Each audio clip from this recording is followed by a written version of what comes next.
Hello guys, আসসালামু আলাইকুম। কেমন আছেন সবাই? আশা করি ভালো আছেন। তো আজকে সবাইকে সফল হওয়ার 4টি উপায় সম্পর্কে বলবো।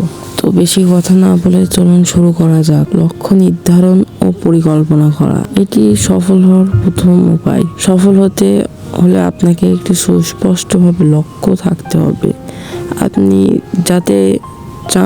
যেটা চান সেটাই পৌঁছানোর জন্য কিভাবে কাজ করবেন তা পরিষ্কারভাবে জানুন।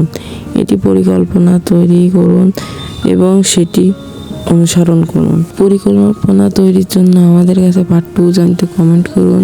অধ্যায়ভাষা কাঠামো পরিশ্রম, আপনার যে পরিশ্রমটা করতে হবে এটি অনেকভাবে করতে হবে যাতে আপনার লক্ষ্যটা ভালোভাবে পূরণ করতে পারেন। এটি আপনাকে খেয়াল রাখতে হবে।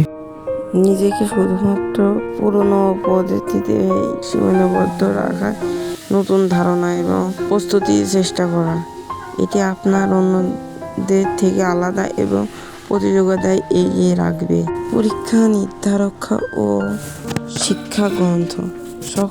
সফল হতে হলে আপনাকে একা কাজ করতে হবে না, অন্যদের ভুল থাকে শিখতে হবে। সফলতাভাবে সচেতনা বা ভুলগুলো থেকে শিক্ষা গ্রহণের কথায় নিজেকে উন্নত করেন এবং করার চেষ্টা করুন। আশা করি ভালো লাগলো। যদি ভিডিওটা ভালো লাগে সবাই লাইক, কমেন্ট, শেয়ার এবং সাবস্ক্রাইব করে দিবেন। আল্লাহ হাফেজ বন্ধুরা।